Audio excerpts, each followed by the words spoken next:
The soft hum of the air conditioning was the only sound in our house when Phil turned to me and said something that would shatter the delicate balance of our marriage. "We're going to take care of my mom and sister from now on. If you can't handle that, we might as well end this." His words hung in the air like a storm cloud, and I struggled to find my voice. "Why do I have to leave the house? This isn't fair, Phil. You can't just drop this on me." But his face was hard, unyielding, and I knew there was no room for negotiation. Phil had made up his mind, and when that happened, he didn't care about anyone else's feelings, not even mine. No matter how much I pleaded, his response was the same. "If you don't agree, we'll get divorced." I wasn't ready to give up. Not yet. I had worked too hard to keep our marriage alive, and I wasn't about to let it crumble because of his sudden, selfish decision. But I needed leverage. I knew there was something Phil was hiding, something that could shift the power in my favor. If he thought he could keep secrets from me, he was gravely mistaken. My name is Mandy Reynolds, and I'm 38 years old, a housewife in the second year of my marriage to Phil. We don't have children, though I've always wanted them. That dream seemed to slip further away with every passing day. After we got married, I cut back my full-time work at the hospital to focus on fertility treatments.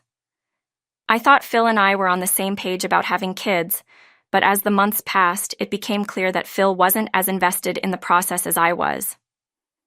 "It'll happen eventually," he'd say whenever I brought it up. "Why stress about it? Look at all those celebrities having babies in their 40s. We're not even there yet." But I knew better. After 2 years, there was still no sign of pregnancy, and Phil brushed off my suggestions to seek medical help. He just didn't want to put in the effort. "It's expensive," he'd say. "Do we really need to go through all that? Why not just leave it to nature?" I tried to explain to him that fertility treatments weren't just about waiting. We needed to know if there was something wrong, something we could fix. But Phil didn't want to hear it. His indifference hurt, but I wasn't about to give up. I covered the cost of the treatments myself with help from my parents, and I kept going to the clinic, juggling my job with the appointments. But it was exhausting, both physically and emotionally. One quiet afternoon, while Phil was at work and I was at home, I got a call from an unknown number. I hesitated before answering, my mind spinning with possibilities. Who could it be? Maybe the clinic? But when I picked up, I heard a familiar voice. "Mandy, it's Julia," Phil's sister said brightly. "Can I come over? I have a lot to talk about." Julia. My heart sank. Phil's sister was trouble, always had been. The last thing I wanted was to deal with her, especially not today. But before I could decline, she continued. "Is Phil home? No? Great. I'll be there in an hour." She hung up without waiting for a response, leaving me no choice but to prepare for her arrival. When Julia finally showed up, I had barely finished my lunch. She waltzed into the house as if she owned the place, her eyes scanning the kitchen. "I haven't eaten yet," she said, glancing at the pound cake on the counter. It was a gift, something I'd been saving for a special occasion. But before I could offer her something else, she reached for the cake and cut herself a huge slice. "This will do." I bit my tongue, trying to remain polite.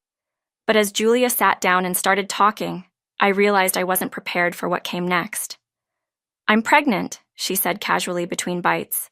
He promised me that he'd leave his wife if I got pregnant.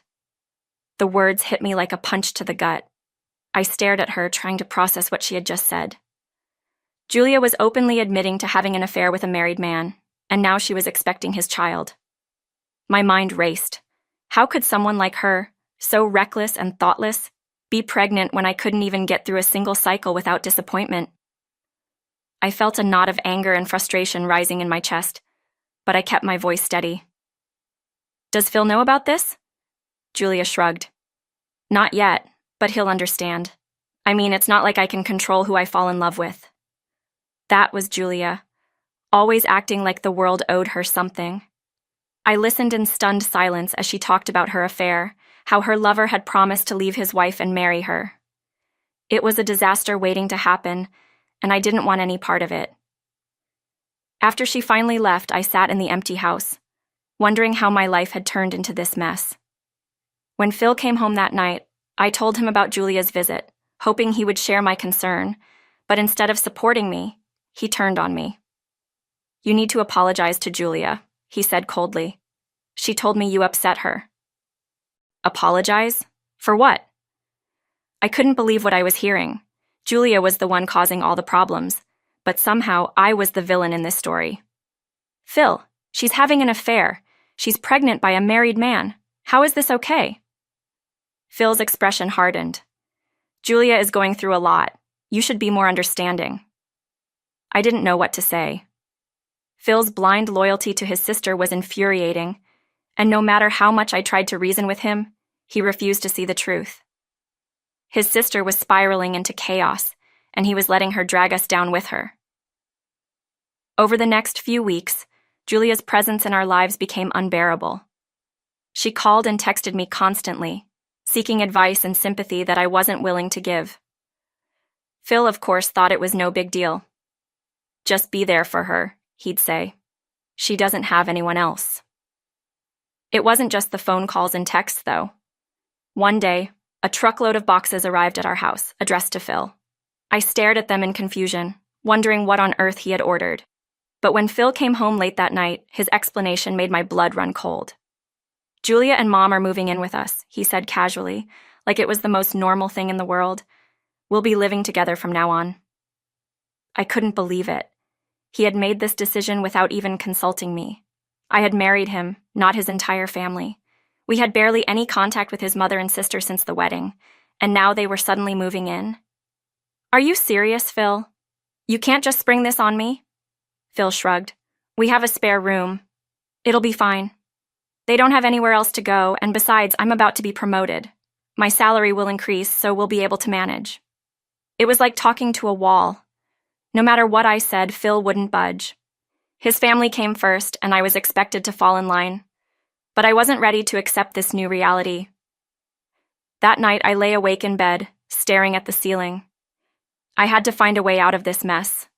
Phil had made his choice, but I still had mine. I had suspected for a while that something wasn't right with him. There were nights he came home late, smelling of perfume, with vague excuses about work. He had been distracted lately, distant. It wasn't just Julia's drama that was tearing us apart. Phil had his own secrets, and I was determined to uncover them. The next day, while Phil was at work, I sat down at the computer we shared. Phil had always been careless with technology, and today was no different. His email was still logged in. My heart raced as I clicked through the inbox, and there it was, confirmation of everything I had feared. There were emails, sweet and flirty, exchanged between Phil and a woman named Sarah. He had been meeting her regularly, under the guise of late-night work meetings. I scrolled through reservation confirmations for hotels, all under her name. It was all there, laid out in black and white. Phil had been cheating on me for months.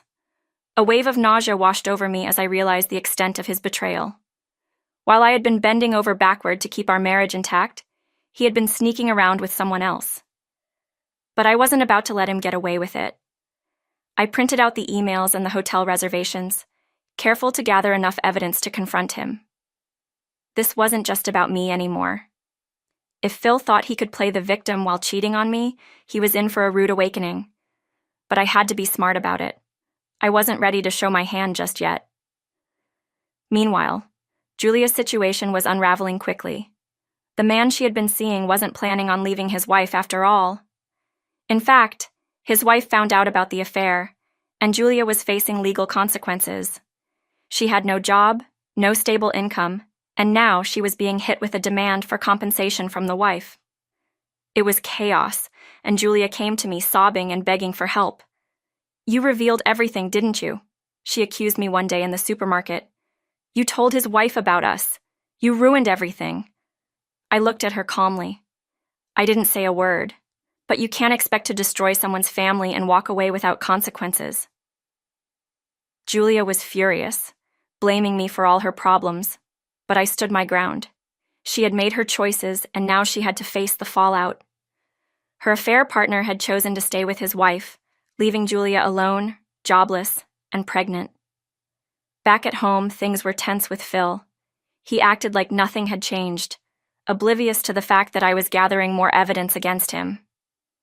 My mother-in-law had moved in too, and she had her own suspicions about Phil's behavior. One day, we sat down to talk. I know Phil's been unfaithful, I admitted.